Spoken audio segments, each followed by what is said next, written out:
بيتغدوا الساعة 11 الصبح وبيصوموا نص يوم في السنة. لو عايز تعرف أغرب عادات التشيك اتفرج على الفيديو ده.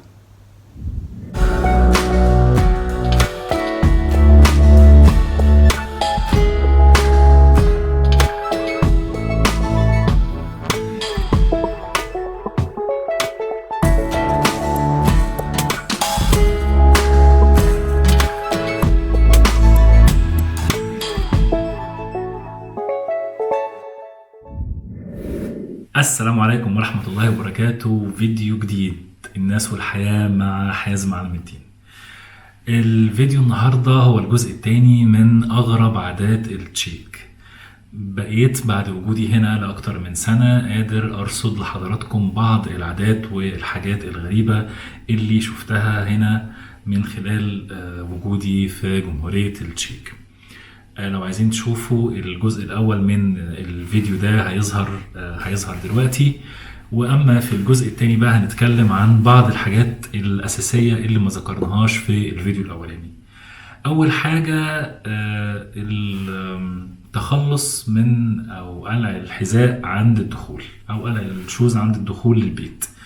التشيكيين دايما لما بيدخلوا البيت بيقلعوا الشوز على الباب ويبقى بيحطوها في الجزامة جنب الباب على طول، ويا اما بيبقوا بيمشوا حافين جوه البيت او بيستخدموا سليبر او شبشب علشان تاني جوه البيت علشان ما يمشوش بالشوز اللي كانت في الشارع جوه البيت. ممكن ده يكون بالنسبة للناس اللي متعودة تعمل كده يكون حاجة طبيعية، ولكن مثلا بالنسبة لكتير من البلاد الأوروبية وبالنسبة للأمريكان بالتحديد دي حاجة غريبة جدا، لأنه الأمريكان بيدخلوا البيت بالشوز عادي. عندنا في مصر أعتقد 50-50، يعني أعتقد في ناس بتدخل البيت بالشوز وفي ناس بتقلع الشوز عند الباب. أنا معرفش إيه النسب يعني، بس أنتوا ممكن في التعليقات تقولوا لي إن كان ده صح ولا غلط. زي ما انتوا شايفين ورايا كده فصل الخريف بدأ، ومع دخول فصل الخريف بتتساقط أوراق الشجر اللي كانت مزدهرة في فصل الربيع. ده بياخدنا ان احنا نتكلم عن علاقة التشيكيين بالطبيعة. التشيكيين بيحبوا جدا الحياة في الطبيعة والعيشة في الطبيعة، حتى منهم اللي ظروف العمل بتضطروا ان هو يكون شغال في ابراج العاصمة او في المدن الكبيرة، لازم بيكون حريص انه يكون عنده بيت صغير على اطراف المدن او في الغابات او في الارياف، يعني بحيث ان هو بيقضي فيه الويك اند او حتى الاجازات الطويله. ارتباطهم بالطبيعه ارتباط وثيق وكبير جدا، وبيحبوا جدا وبيفضلوا جدا الحياه في الطبيعه على الحياه في المدن المزدحمه والصاخبه. ودي حاجه ممكن تكون مختلفه شويه عن شعوب كتير بتهاجر دايما من القرى للمدن بحثا عن فرص عمل افضل وعن مستوى حياه افضل. ولكن التشيكيين لو سالتهم لو يقدروا يبقى عندهم نفس الدخل اللي بياخدوه في المدينه، هيفضلوا ان هم ياخدوه في قريه او في الحياه البريه بعيدا عن دوشه المدينه. اللي هقوله دلوقتي ده بقى يمكن ما يكونش من العادات الغريبه للشعب التشيكي، ولكنه حاجه لفتت نظري واندهاشي بشده اول ما جيت. المترو جوه البيت. المترو هنا انت ممكن تلاقيه في اي مكان، يعني ممكن المدخل بتاع المترو تلاقيه في اي مكان. عندنا في مصر مدخل مترو الانفاق بيكون في الشارع، بتبقى ماشي في الشارع بتلاقي مدخل مترو الانفاق، بتنزل بقيت في مترو الانفاق. هنا انت ممكن تلاقي كتير جدا انه محطة المترو تحت المول، يعني انت جوه شوبينج مول وبتنزل تحت بتلاقي نفسك بقيت جوه محطة المترو. الكلام ده هتلاقيه في محطة هنا زي محطة فلورا على الخط الأخضر، زي محطة بانكراتس على الخط الأحمر، زي محطة خدوف برضو على الخط الأحمر. بتلاقي إن أنت موجود جوه المول، بتنزل تحت بقيت جوه محطة المترو عادي جدا من غير ما تطلع خالص بره. الغريب بقى إنه في محطة اسمها إيبي بافلوفا، دي أنت شايف عمارة وتحت العمارة دي محطة المترو. يعني أنا حتى فاكر أول ما جيت وبدور على جوجل مابس وشايف في محطة مترو هنا، بس أنا مش شايف فين زي عندنا في مصر فين الفتحة اللي في الشارع اللي هنزل منها. لقيت في الاخر انه مكان المترو تحت جوه العماره زي ما هتشوفوا في الفيديو اللي جاي كده، ولا تخرج قبل ان تقول سبحان الله.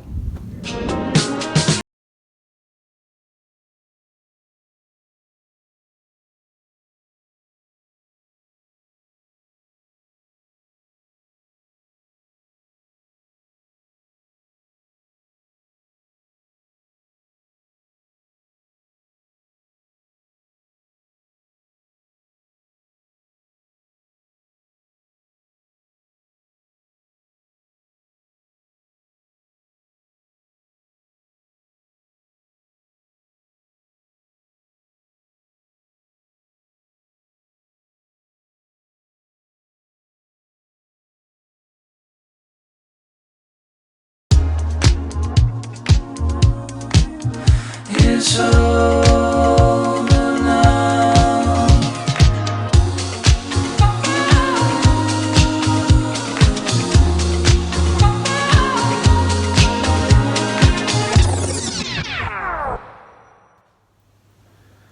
علاقة التشيكيين بالحيوانات علاقة مهمة جدا.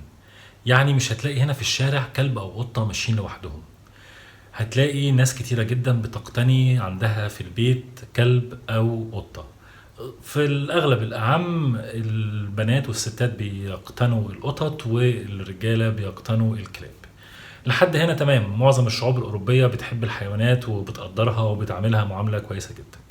الغريب بعد التشيكيين ان هم بيعاملوا الحيوانات الأليفة كأنهم فرد من أفراد الأسرة، لهم نفس الحقوق وعليهم نفس الواجبات.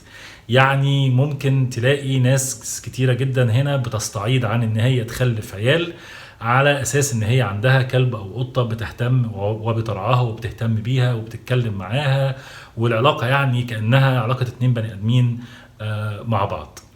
يعني الموضوع ده ممكن ناخده بشكل كبير من كذا ناحية، بشكل اجتماعي وبشكل نفسي. واضح ان احنا كبشر او الناس ما بقتش عارفة تتكلم مع بعض، وبقى اسهل ان احنا نتكلم مع الحيوانات.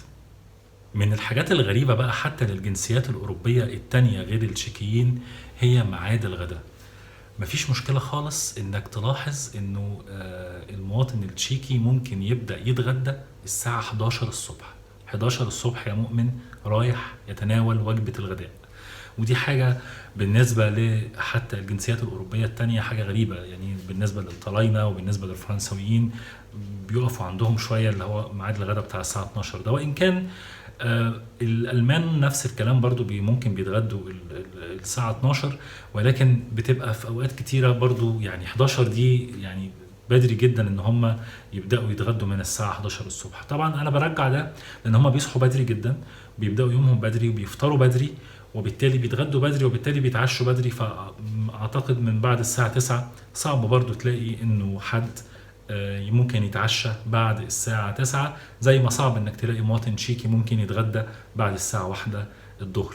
لكن طبعا عندنا في مصر الحبيبة ام الدنيا ممكن الناس بتتغدى الساعة 12 بالليل وتتعشى الساعة 4 الفجر عادي جدا، ما عندناش اي مشكلة في الكلام ده. فدي كمان من الحاجات الغريبة.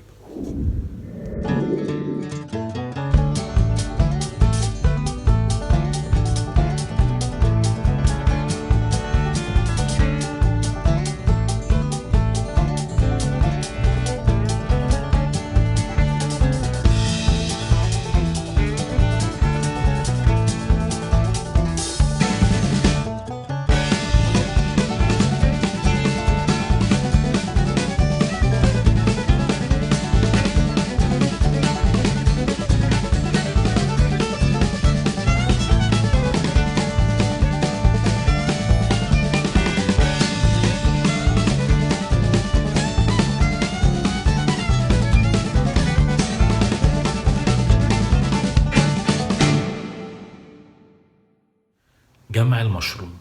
جمع المشروم أفيونة ومزاج عند التشيكيين. حاجة كده عاملة زي الناس عندنا في مصر اللي غاوية صيد السمك. هو بقى يجي في الويك اند يقول لك أنا طالع الغابة أجمع مشروم. يطلع كده ياخد بعضه من صباحية ربنا، عمال ماشي في الغابة، عمال بيبص في الأرض وبيدور على المشروم. ويمكن ده اللي هتلاقوني اتكلمت عنه في الحلقة الأولى من أغرب عادات التشيك، لما قلت إن الناس وهي ماشية الصبح بتبقى ماشية بسرعة وباصة في الأرض. تقريبا ده جاي من إن هم أصلا كانوا بيدوروا على المشروم. يعني ممكن يكون ده اللينك يعني. المهم ان هو بالنسبه لهم موضوع المشروم ده حاجه مهمه جدا، وطبعا هو المشروم موجود على السفره التشيكيه زيه زي التوم بالظبط. يعني التوم موجود برضو مكون اساسي في الاكلات التشيكيه. فانت لو راكب الصبح المترو او راكب الاتوبيس هتلاقي الهبو بتاع ريحه التوم طالع عليك حاجه يعني زي الفل. المشروم بقى في انواع طلع بيقول لك انه في انواع سامه وانواع ينفع تتاكل، وهم طبعا متخصصين جدا بيعملوا الموضوع ده من معسكرات الكشافه اللي بيطلعوها هم عيال صغيره، وكمان بيطلعوا مع اهاليهم، فهم عندهم خبره كويسه جدا في ايه انواع المشروم اللي يختاروها وايه انواع المشروم اللي يسيبوها. والمشروم طبعا هو عيش الغراب اللي بيتحط في اكلات كتيره جدا جدا.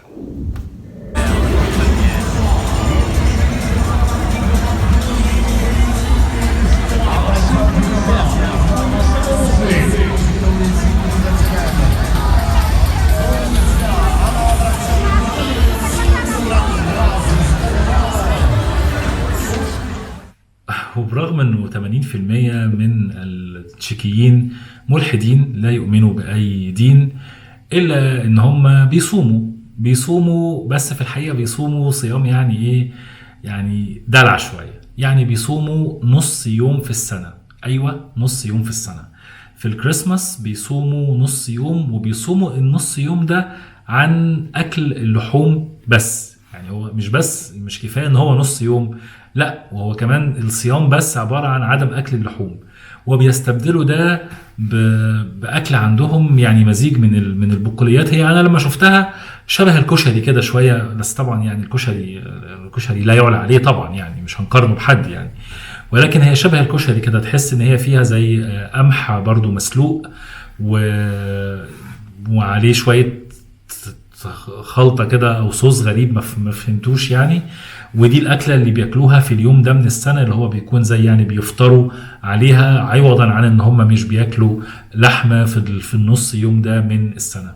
بيصوموا نص يوم في السنه. احنا هنا في رمضان بنصوم 18 ساعه عن الاكل عن الشرب عن كل حاجه.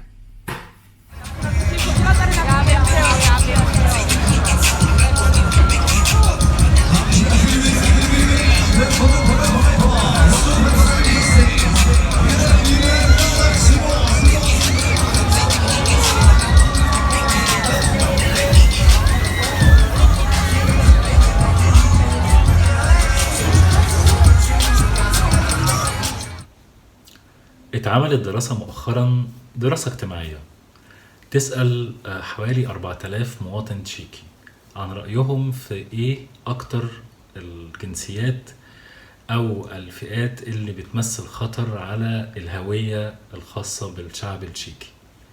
25% من الناس اللي شاركت في الدراسة دي قالوا انه المدمنين المخدرات والغجر او الجيبسيز والمسلمين هم الثلاثة دول أكبر خطر بيهدد الهوية التشيكية. ده بياخدنا لسؤال، هم التشيكيين بيحبوا مين؟ أكتر الفئات اللي موجودة هنا من الأجانب في التشيك الروس والأوكرانيين. التشيك عندهم مشاكل مع الروس علشان فترة السيطرة أو الهيمنة السوفيتية على التشيك من بعد الحرب العالمية الثانية، واللي استمرت لحد سنة 1989. ما قطعهاش بس غير ربيع براغ اللي حصل في 1968، واللي انتهى بسهولة جدا، ودخلت بعده القوات السوفيتية بأكتر من 500,000 جندي للتشيك، وفضلوا موجودين بعدها 20 سنة لحد 1989. فالتشيكيين عندهم مشاكل مع الروس، عندهم مشاكل مع الألمان موجودين بشكل كبير قوي في الاقتصاد برضو هنا في التشيك بعد الروس. هم مديرين وواخدين مناصب العليا في أكبر الشركات اللي موجودة في التشيك، فمش محبوبين قوي بالنسبة لهم. البولنديين بالنسبة للتشيكيين هم شوية يعني برضو مش بيحبوهم قوي. السلوفاك تمام. فهو تقريبا يعني زي ما كنت بتكلم مع حد قبل كده بيقول لي احنا ما يعني تقريبا ما بنحبوش حد يعني، ولكن احقاقا للحق يعني التشيكيين بيحبوا الفيتناميين. والفيتناميين اعتقد جم التشيك برضو في الفترة السوفيتية وقعدوا هنا. وجم نتيجة طبعا للحرب بتاعت امريكا مع فيتنام. فجم هنا من سنين وتخصصوا في ان هم بيفتحوا محلات البقالة الصغيرة في التشيك. الميزة في محلات البقالة او السوبر ماركتس بتاعت الفيتناميين ان هم بيشتغلوا عدد ساعات اطول من السوبر ماركتس العادية. يعني اذا كان السوبر ماركتس العادية بتقفل مثلا هنا الساعة 9، المحلات الفيتنامية بتفضل موجودة شغالة لحد الساعة 12 وساعات واحدة بالليل. السؤال بقى اللي كان بيجي في دماغي، اشمعنى الفيتناميين بالذات اللي دخلوا قوي دماغ ومزاج التشيكيين؟ يعني اشمعنى الفيتناميين بالذات؟ ففضلت ادور ورا السؤال ده لحد ما لقيت ان الفيتناميين اولا ناس جد جدا وبتاعت شغل جدا، ودي حاجة يمكن هي اللي عجبت التشيكيين في الفيتناميين، مقارنة طبعا بالغجر او الجيبسيز اللي هم مش بيشتغلوا وبياخدوا معونات من الحكومة، فبالنسبة لهم هم بياخدوا يعني من فلوسهم، ولكن الفيتناميين بصراحة ناس هارد ووركرز وبيشتغلوا كويس جدا. الحاجة اللطيفة كمان ان الفيتناميين ناس جد قوي ما لهمش في الهزار، فيمكن دي حاجة برضو عجبت التشيكيين في الفيتناميين، ولذلك الفيتناميين هم اكتر فئة متناغمة مع المجتمع التشيكي، والمواطن التشيكي ما عندوش مشكلة خالص مع الفيتناميين. هم مش اصحاب، يعني صعب تلاقي واحد تشيكي مصاحب واحد فيتنامي، ما شفتهاش لحد دلوقتي بعد مرور سنة، ولكن هما الاثنين يعني صباح الخير يا جاري، انت في حالك وانا في حالي، بس بيحبوا بعض يعني، ما عندهمش يعني مش اصحاب بس ما بيكرهوش بعض وما فيش بينهم اي ضغائن. الحاجة بقى المختلفة كمان انه من كتر جدية الفيتناميين كنت بتكلم مع حد منهم فبقول له انتوا لما بتصحوا الصبح بتقولوا ايه؟ يعني بتقولوا ازاي صباح الخير باللغة الفيتنامي، او بتقولوا ازاي مساء الخير لما بتيجوا بالليل؟ قال لك احنا ما عندناش في اللغة الفيتنامية دي صباح الخير او مساء الخير. بيقول لك احنا مش ودودين قوي كده، ومش يعني ومش عشريين قوي كده. بيقول لك ممكن الام تصحى من النوم الصبح تقول لبنتها انت صحيتي زي ما انت لسه عايشه يعني، طب يلا بقى ايه قومي شوفي اللي وراكي واعملي. فهم الناس ما عندهاش الحاجات الحميميه دي، بل بيعتبروا الاوروبيين اللي هم بالنسبه لنا احنا كعرب ناس بارده وناس مش حميميه، الفيتناميين بيعتبروا الاوروبيين ان هم ناس حميميين جدا وعاطفيين جدا واكسبريسيف جدا واكستروفيرت جدا. طبعا يعني انا بقى ايه عارف اللي هو في خلاط بقى انتوا مين فين بيعمل ايه. باختصار الفيتناميين هم اكتر ناس التشيكيين بيحبوهم، والغجر هم اكتر ناس التشيكيين مش بيحبوهم.